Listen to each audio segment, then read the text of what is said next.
he came over and he sat on the floor and with his acoustic guitar and he played Change from the first record from like front to back. It was a complete thought.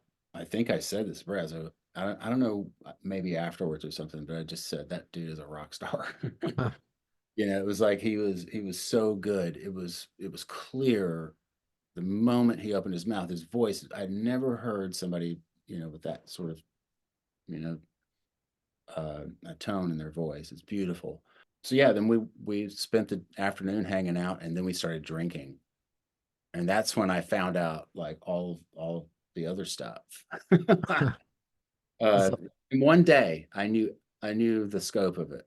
Here's the thing: like we went out, drinking and got in each other's faces at the end of the night.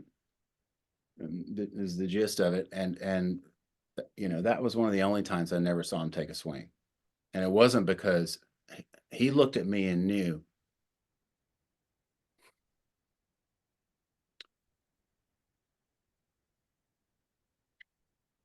mm, it's okay. You can take a second.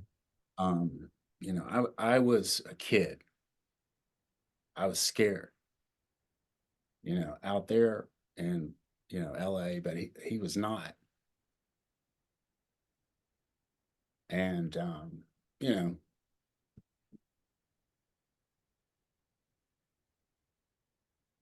he was a friend from that moment on.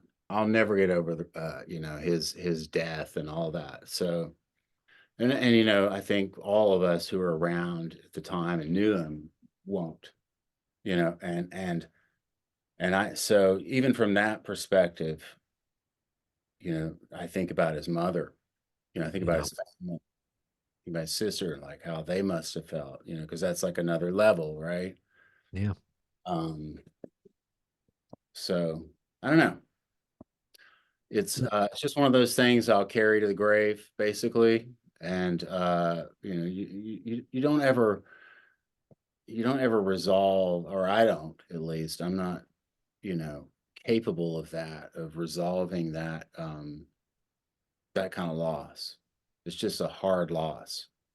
It always will be.